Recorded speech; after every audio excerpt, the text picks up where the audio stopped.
నమస్తే రమగారు. నమస్తే జయ. రమగారు, హ్మ్. కర్మానుసారం మనం ఏది అనుభవించాలంటే అది అనుభవించి తీరాల్సిందే. మంచైనా, చెడైనా అనుకుంటాం కదా! చాలా పూజలు చేస్తారు, మంచిగా ఉంటారు, మంచి ఆలోచనలతో ఉంటారు, ఇతరులకి సహాయం చేస్తుంటారు. హ్మ్. కానీ వాళ్ళకి కష్టాలుంటాయి. ఎటువంటి పూజలు ఉండవు, పునస్కారాలుండవు. వాళ్ళ ఇష్టం వచ్చి వ్యవహరిస్తూ ఉంటారు. వాళ్ళకి బాధలు కొంత తక్కువగా ఉన్నట్లు కొంతమందిని చూస్తే అనిపిస్తా ఉంటది. 30 నిమిషాలలో నొప్పి లేకుండా వేడికోస్ స్వయం చికిత్స ఆవేశ హాస్పిటల్ హైదరాబాద్. ఈ క్వెషన్ ఎప్పుడు వస్తది కదండీ! నేనెంతో పూజలు చేస్తున్నా, అయినా కష్టాలు నాకే ఎందుకొస్తున్నాయి అనే క్వెషన్ రైజ్ అవుతూనే ఉంటుంది. దీనికేం చెప్తారు?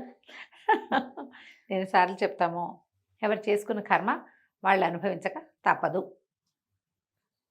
కర్మ అంటే ఇప్పుడు చేసిందే కాదు. మనం అంటే దీన్ని ప్రజలు ఒప్పుకోవాలి కదా! కిందటి జన్మ ఒకటుంది. ఇప్పుడున్నాం. దీని తర్వాత ఇంకో జన్మ ఉంది. ఎప్పుడు కూడా కిందటి జన్మలో మనం చేసిన పాపాలు తాలూకు ఫలితాన్ని మనం నరకంలోకి వెళ్ళి మన ప్రేత శరీరం అక్కడ అనుభవించినప్పటికీ రుణశేషాలు, కర్మశేషం, రుణశేషం దాన్ని మనం ఇప్పుడు అనుభవించవలసే వస్తుంది. రుణాలు తీరకపోతే ఆ రుణాలన్నీ బాకీల కింద పరిణమించి అవి ఈ జన్మలో తీర్చుకోవాల్సి ఉంటాం. ఈ రుణాల్లో అన్నదమ్ములు, అమ్మా నాన్నలు, సంతానము, చుట్టుపక్కల వాళ్ళు, వ్యాపారంలో భాగస్వాములు, మన దగ్గరుండే పనివాళ్ళు, మన వాకిట్లో ఉండే కుక్క, మన పెరట్లో ఉండే ఆవు, ఇవన్నీ కూడా మన రుణాల్లో భాగంగానే ఉంటాయి. ఎవరో ఒకళ్ళు మన తల్లే, మనమ్మే మన ఇంట్లో ఆవుగా పుట్టచ్చు, మనమే మన అమ్మ వాకిట్లో కుక్కగా పుట్టచ్చు, మన అమ్మ వాళ్ళ ఇంట్లోనో అమ్మమ్మ ఇంట్లోనో మేనమామ ఇంట్లోనో ఎలిగ్గా పుట్టచ్చు. మనం ఎలిగ్గా పుట్టాం, మన కర్మ అయితే ఎలుక వల్ల ఇబ్బంది పడ్డాం, మన మేనమామ కర్మ. ఒకడు ఎలుకగా పుట్టాడు అంతే, వాడి కర్మవశాత్తు వాడు ఎలుక అయ్యాడు అనుకో, వాడు ఒక ఇంట్లో చేరుతాడు. ఆ ఇంటి వాళ్ళకి వెన్న ఉంచడు, నెయ్యి ఉంచడు, పంచదార ఉంచడు, పాల డబ్బా ఉంచడు. వాడికి ఏమిటి, ఎలుక వల్ల బాధపడ్డాం, వాడి కర్మ. అంతే. ఇది మనం అర్థం చేసుకోవాలమ్మా. అర్థం చేసుకోకపోయినా జయ, 23 వచ్చింది వెళ్ళిపోతుంది, 24 వస్తుంది వెళ్ళిపోతుంది, అంతేగా. 25, 26, 27, 28, 29, 30 ఏవి ఆగం, పోతూనే ఉంటాయి. నీకు అర్థమైతే అర్థమవుతూ వెళ్తాయి, అర్థం కాలేదనుకో అయినా వెళ్ళిపోతాయి, వెళ్ళిపోతూనే ఉంటాయి, అయినా వెళ్ళిపోతాయి. వెళ్ళిపోయే వాటి వెనకాల పడి చూడద్దు. నువ్వేం చేయాలో అది చెయ్యి, సరైన పని చెయ్యి. అన్ని పనులు నీ పనులు చేసుకుంటూ దాంట్లో సరైనదని లోకం దేన్ని నమ్ముతుందో, శాస్త్రము ధర్మము దేన్ని సమర్థిస్తున్నాయో, ప్రకృతి మనకి ఏది చేయమని చెబుతోందో అది చెయ్యి. అంతే. చేసుకుంటూ వెళ్తే, ఇప్పుడు నువ్వు పూజ చేస్తున్నావు, ప్రత్యేకంగా గంటల తరబడి చేస్తావు, వాకిట్లో మొక్కకి నీళ్ళు పోయావు, పక్కింటి వాళ్ళకి ఏ సహాయము చేయవు, ఎవరితోటి మాట్లాడవు, పని మనిషికి పాపం శోష వచ్చి పడిపోయినా దాని మొహాన్ని నీళ్ళు పోయావు, చచ్చేలా పూజ చేస్తావు. మీ ఇంట్లో 10 ఏళ్ల పని పిల్లని పెట్టుకుని దాని చెంపల వాయగొడుకుతావు, చంటి పిల్లని. నా 10 ఏళ్ల పిల్లతో పనులు చేయించుకోవట్లేదమ్మా. మీ ఇంట్లో ఉంటే ఏమిటి, రోజు చెప్పని భోగు చేసి పెడతావు కృష్ణుడికి. పని పిల్ల ఆకలి చూడవే, చిన్నపిల్లది 10 ఏళ్ల పసిమొహం, అదేం పని చేస్తుంది అనుకోవు నువ్వు. అవును. నేను పూజలు చేస్తున్నా అంటే నువ్వు చేసే అకార్యాలు ఉన్నాయి చూడు, దుష్కార్యాలు ఏమంటారు, దుష్ట కర్మలు చేయకూడనివి, అవి నువ్వు చేస్తూ ఉంటావు. నువ్వు చేసే పూజ చెప్తావు, నేను ఎంతో పూజ చేస్తా అని. ఈ వ్యవహారంలో ఇంకొక పాయింట్ ఏంటంటే, నేను ఇన్ని చేసినా నేను కష్టపడుతున్నాను, అదేం చేయట్లేదు, అది సుఖపడుతుంది. ఈ వాక్యాలు మానేయాలి, ఆ వాక్యాలు మానేయాలి. మనది మనమే చూసుకోవాలి. కర్మ సిద్ధాంతం ప్రకారము ఎదుటివాడు బాగున్నాడనటం కూడా మన నెత్తి మీద పడుతుంది. మన అకౌంట్లో పాయింట్ యాడ్ అయిపోతుంది. మనం అనుభవించాల్సిన ఇంకొక బరువు మన నెత్తి మీద పడిపోతుంది. వీళ్ళు ఒట్టి పాపిష్టి వాళ్ళు, ఆయన ఏమంటారు, సరే రకరకాల బూతులు వస్తాయనుకో, అలాంటివేవో అని. అయినా వాళ్ళ ఇంట్లో డబ్బు ఉంది, వాళ్ళ ఆవిడికి బోల్డన్ నగలున్నాయి, వాళ్ళ పిల్లలు టింగురంగా మన ఉన్నారు, వాళ్ళ కార్లున్నాయి, వాళ్ళ ఇంట్లో కుక్కలున్నాయి, పని వాళ్ళు ఉన్నారు, బాగుంది. సుఖం ఉందో లేదో నువ్వు ఏనాడైనా చూసావా? నీకేం తెలుసు, వాళ్ళ కారు వాళ్ళ ఇది తెలుసు. ఆవిడకి ఏ చెప్పుకోలేని జబ్బు ఉందో, ఆయనకి ఏ చెప్పుకోలేని సమస్య ఉందో, ఆ పిల్లలతో వాళ్ళు ఏం పడుతున్నారో, వాళ్ళ ఇంట్లో వాళ్ళు ఏం మనల గుంతాలు పడుతున్నారో, భార్యాభర్తకి అసలు సంబంధం ఉందో లేదో, ఆయనకి ఇంకెవరితోటైనా ఉందేమో, ఆవిడేం ఊడపడుస్తుందో మనకు తెలియదు. మనకు కనపడేదేంటి, వాళ్ళది ఒక ఇల్లు, వాళ్ళకు 10 కార్లు, ఆవిడ ఒంటి నిండా బంగారం, ఎక్కడికి వచ్చినా హుందాగా పెద్దపాటి చీర కట్టుకుని వజ్రాల నగలు పెట్టుకుని వస్తుంది ఆవిడ. ఆవిడ అనుభవించే హింస ఏమిటో మనకు తెలియదు. వాళ్ళు బాగున్నారని నువ్వు ఎట్లా చెప్తావు? వాళ్ళు ఏమనుకుంటారు? హాయిగా ఉన్నారు, చిన్న ఇల్లు, మన కొంపలాగా ఇంత పెద్ద ఇల్లు, డబ్బును వాళ్ళ కష్టాలేమీ వీళ్ళకి లేవు, హాయిగా ఉన్నారు, చక్కగా సింపుల్గా కాటన్ చీర కట్టుకుని నేను సుఖంగా ఉంది, చీర వెళ్ళిపోతున్నాను అనుకుంటానేమో ఆవిడే. అనుకోవచ్చుగా, అంతేగా. బాగా చెప్పారు రమ్మగారు. అనుకోవచ్చు కదా. నేను మనం చూడు కొన్ని ఫంక్షన్లకి కాటన్ చీర కట్టుకెళ్తామా, మనం అనుకో వాళ్ళు అంత గ్రాండ్గా కట్టుకున్నారు, ఏమిటో కాటన్ చీర కట్టుకొచ్చుకున్నాం మనం అంటాం.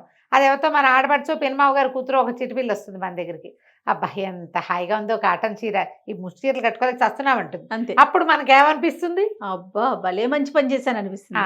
ఆ ఏసీ హాల్లో ఏసీ పోయింది సడన్గా, మనం సింపుల్గా ఓ నల్లపూసల గొలుసు 3 జతల గాజులతోటే వెళ్ళాము అక్కడికి.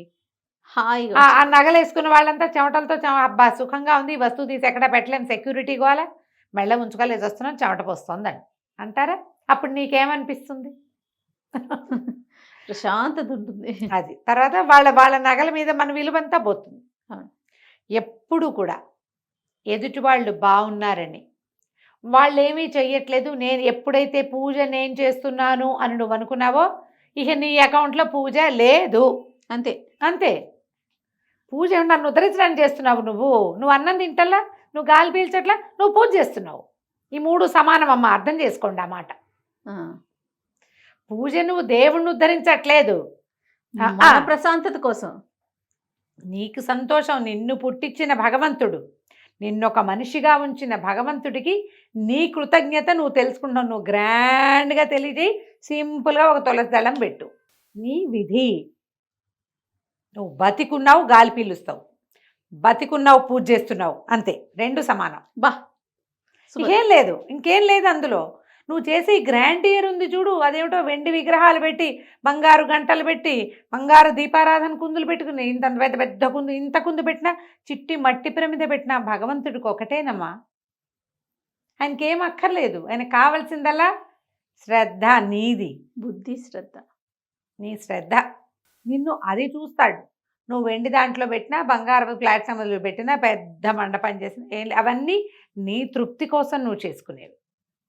నేను ఇంత పూజ చేస్తున్నాను, నేను ఇన్ని పూజలు చేస్తున్నాను అన్నావా, నీ ఇన్ని మొత్తం 0 కింద కొట్టివేయబడుతుంది. దేవుడా ఇవాళ నేను ఇంత బాగా నీకోసం సంతోషంగా చేసుకోగలిగాను, నాకు బాగుందని నువ్వు ఆయనకు చెప్పుకో. నాకు చెప్పే ప్రయోజనం ఉంది, లోకానికి చెప్పేవా పోయిందే, నువ్వు దేవుడికి చెప్తే ఉంటుంది. అది మనం గుర్తించాలి. అది తెలుసుకోండమ్మా. మీరు ఈ పిండి ప్రమిదలు, దాని మీద ముగ్గేయాలి, దాని కింద బియ్యం పోయాలి, ఏమీ లేవమ్మా. ఏది చేతొస్తే అది సన్నిధిలో దీపం, ఫలానా దేవాలయంలో దీపం, ఎంత కుదిరితే అంత పెట్టుకోండి, ఎంత చేయగలిగితే ఎంత. చెప్తున్నా కదా, వెండి ప్రమిద పెట్టిన వాడికి లభించిన ఫలితమే మట్టిది కాదు. ఇవాళ రేపు ఆవు పేడతో చేసిన చిన్న చిన్న ప్రమిద లభిస్తుంది. మట్టి ప్రమిద, ఆకులో, దొన్నెలో ఏదైనా ఒకటే ఫలితాన్ని ఇస్తుంది. దీపారాధన, దీపంతో భగవంతుడిని, ఆ పరజ్యోతిని దీపజ్యోతితోటి ఆరాధించడం. ఈ చేసాం, చెందాం, ఈ భావాలు మానేసేయాలి. వాళ్ళంతా ఏం చేయట్లేదు, వాళ్ళు సుఖపడుతున్నారు, నేను ఎన్ని చేసినా నేను కష్టపడుతున్నానంటే, అమ్మ ఈ లోకంలోకి ప్రతివాడు వాడి సద్దిమూటలు మోసుకొచ్చుకుంటారు. వేడన్నం అయితే పంచు తినగలం, సద్దన్నం ఎవరితో పంచుకుంటామమ్మా చెప్పు? మన సర్ది మనమే తినాలి కదా, మనది మనమే మోసుకోవాలి కదా. మళ్ళీ ఇలాంటి మాటలు మాట్లాడి కొత్త సర్దిని రెడీ రెడీ చేసుకుంటున్నాం. మళ్ళీ భవిష్యత్తు రాబోయే పుటకలన్నిటికీ ఈ మూటలు మోసుకెళ్తాం మనం. ఆ ఉన్న మూటకి ఇంకొంచెం యాడ్. ఏదైనా కష్టం వస్తే భగవత్ సహాయంతో కష్టాన్ని దాటాలి, నిందించకూడదు. నిందిస్తే అది మళ్ళీ యాడ్ అయిపోయిందిగా. కాంప్లికేటెడ్ కదా ఇది చాలా. రమ్మగారు నాకు ఒక్కొక్కసారి అనిపిస్తుంది, రమ్మగారు మీరు చెప్తా ఉంటారు కదా, మంచి చేస్తే స్వర్గంకి వెళ్తాం, చెడు చేస్తే నరకంలో శిక్షలు అనుభవిస్తాం. కానీ ఇప్పుడు మనకి ఆల్రెడీ అనుభవించి ఉంటాం, అది మంచో చెడో, స్వర్గమో నరకమో ఫేస్ చేస్తుంటాం కదా, మనకు తెలియదు కదా ఆ ఫీలు. నిజంగా నరకంలో ఎలాంటి కష్టాలు ఉంటాయో మనిషి జన్మలో తెలిస్తే గనక, ఇప్పుడు అమ్మో ఆ రోజు నేను అన్ని దెబ్బలు తిన్నాను, లేకపోతే నూనెలో వేయించారు ఫర్ ఎగ్జాంపుల్, ఆ బాధ తెలిస్తే ఈ జన్మలో తప్పులు చేయమేమో అనిపిస్తుంది. అంటే వేయిస్తారు అని తెలుసు మనకి, ఏంటి వేయిస్తే ఎలా ఉంటుందో తెలియదు కదా. అవి తెలిస్తే ఈ జన్మలో సర్ది ఉండదేమో అనిపిస్తుంది రమ్మగారు. అవును కదా.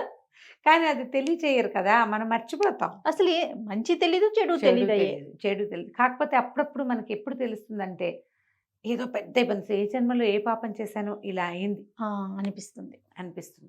ఖచ్చితంగా ఇది మనం ఇప్పుడు చేసింది కాదు అని మనకి చాలాసార్లు అర్థమవుతుంది. గుర్తు చేసుకోండి ప్రతి వాళ్ళు. ఏదో ఒక సర్టెన్ ప్రాబ్లం, ఒక సమస్య, మనది ఏ తప్పు లేదు, కానీ మన నెత్తి మీద బండ పడిపోతూ ఉంటుంది రమ్మగారు. ఈ బండ ఎక్కడి నుంచి వచ్చి పడింది? మన ప్రమేయం లేకుండా మన జీవితాల్లోకి ఇలాంటి ఒక తుఫాను ఎలా వచ్చేసింది? మనకి తెలిసి మనం ఎవ్వడికి ఓ రూపాయి అప్పు ఉండము, ఒక రూపాయి మోసం చేయము, ఒక చెడ్డ మాట అని ఉండము. ఎవరికైనా వీలైతే ఏదో కొంచెం చిన్నదో పొన్నదో చేతనైంది సాయమే చేస్తూ ఉంటాం. అలాంటి వాళ్ళకు కూడా జీవితాల్లో బండలు పడవా? పడతాయి. ఎవరి జీవితం ఏది లేకుండా వెళ్తుంది? ఏ ప్రాబ్లము లేని వాళ్ళకి అనారోగ్యము, పిల్లలు సరిగ్గా పుట్టకపోవటం, పిల్లలే పుట్టకపోవటం, పుట్టిన పిల్లలు సరిగ్గా ఉండకపోవటం, సరిగ్గా ఉన్న పిల్లలు పెద్దవాళ్ళు కాకుండానే వెళ్ళిపోవటం, అన్నీ బాగుంటే వాడికి చదువు రాకపోవటం, వాడికి ఏదో దుర్వ్యసనాలు ఉండటం, మగుళ్ళకి ఏదో దుర్వ్యసనాలు, ఆడవాళ్ళకి జబ్బులు, ఏవో లేకుండా ఎవరైనా ఉంటారామా? మరణాలు, సమీపంలో మరణాలు, చుట్టుపక్కల ఇళ్లలో మరణాలు తట్టుకోలేని తనం. ఇవన్నీ ఏం చేయాలి? మనం వీటిని తట్టుకుంటూ ముందుకెళ్ళాలి. దీనికి మనకి తోడేమిటి? ఈ సముద్రాన్ని, సంసార సాగరాన్ని దాటడానికి ఆయన భగవంతుడు ఒక చిన్న నావ, పరమాత్మ. ఆ భగవంతుడి సహాయంతో మనం ముందుకెళ్ళిపోవాలి. భవాబ్దిని దాటడానికి లక్ష్మీ కరావలంబ స్తోత్రంలో చెప్తారు, భవాబ్ది పోత అని. ఈ భవము అనే ఈ సంసారం అనే సాగరంలో ఒక చిన్న నావ నువ్వు. పోతము అంటే నావ. సంసార సాగరాన్ని ఈదాలంటే మనకి ఎవరిదైనా సహాయం కావాలి. మనుషులు అన్నప్పుడు రారమ్మా, దేవుడు నువ్వు ఎప్పుడు తలుచుకుంటే అప్పుడు ఉంటాడు. ఆయన ఉన్నాడని నీకు తెలుస్తుంది, చాలాసార్లు కనపడలేదనిపిస్తుంది, కానీ ఎప్పుడో ఒకప్పుడు ప్రతి వాళ్ళు తమ జీవితంలో తుఫాన్ ఎదుర్కొన్నట్టుగానే భగవంతుణ్ణి స్పర్శిస్తారా, స్పర్శించరా? దేవుడా ఈ బాధ పడలేని అనుకుంటాం. ఆ బాధ తీరినాడు అది దేవుడే చేశాడని మనం అనుకుంటున్నామా? అనుకోవాలి. భగవంతుడిలాగా వచ్చాడు, దేవుడిలాగా వచ్చాడు, దైవం మానుష రూపేణ అలా చెప్పుకుంటాం. అవును, అదే కదా. నువ్వు పట్టుకో, సహాయం చేస్తాడు. నువ్వు పట్టుకోలేదు, ఈదుకో, ఈదుతూ ఉండు, ఈదుకుంటూ ఉంటావు. ఎప్పటికి నువ్వు తీరం చేరాలని మనం ఇక్కడ రాసుకొచ్చామో అక్కడికి తీరం చేరుతావు. ఈ తీరం చేరే సమయంలో ఏదైనా ఒక భగవన్నామమో భగవత్ సహాయమో తీసుకుంటే మనకి కనపడని, మనని నడిపించే ప్రచోదన శక్తి ఏదైతే ఉందో అది మనతోటే ఉంటుంది. అది మన కర్మబంధాల కంటే బలమైంది. మనం ఆయన్ని పట్టుకుంటే ఈ కర్మలు పెద్దది అట్లా అట్లా అట్లా అట్లా చిన్నదైపోతుంది. లేదా ఈ పెద్దదాన్ని మోసే ధైర్యము, శక్తి మనకు వస్తాయి. ఇది తప్పదమ్మా, దీంట్లోంచి బయటపడలేకపోతాము. మీరు ఇప్పుడు నేను చెప్పినవన్నీ మీ అందరికీ తెలుసు, కానీ ఏదైనా కష్టం రాగానే మనం దేవుణ్ణి నిందిస్తాం, దేవుణ్ణి వదిలేస్తారు కొంతమంది. అవును, నిన్ను నువ్వు వదిలేసుకోవటమే. దేవుణ్ణి వదిలేయటం అంటే వాడు ఎవరినో వదిలేయటం, ఆయన ఎవరో తెలియదు నీకు. నిన్ను నువ్వు వదిలేసుకోవటం, ఆ నిన్ను నువ్వు వదిలిపెట్టుకోవద్దు. నిన్ను నువ్వు పట్టుకోవాలంటే భగవంతుణ్ణి పట్టుకోవాలి. పట్టుకొని కర్మల్లోంచి మనం బయటపడగలుగుతాం. ఒకేసారి కనిపించదు, చాలా కొద్దిసార్లు మనకి చటుక్కున మీదకి వచ్చిన స్కైలాబ్ పక్కే తప్పిపోతుంది, చాలా కొద్దిసార్లు. మిగిలిన సార్లు అది మన దున్నేసి వెళ్ళిపోతుంది. మనం మళ్ళీ ఇదంతా సమీకరించుకుని మన సర్వశక్తులు ఒక దరి చేర్చుకోవడానికి మనకు సమయం పడుతుంది. ఆ సమయంలో మన వెనకాలన్న అదృశ్య శక్తికి దండం పెట్టుకుంటూ ఆయన సహాయాన్ని అర్థిస్తూ ముందుకెళ్ళిపోవాలి.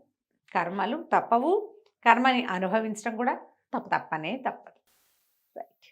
నమస్తే. నమస్తే.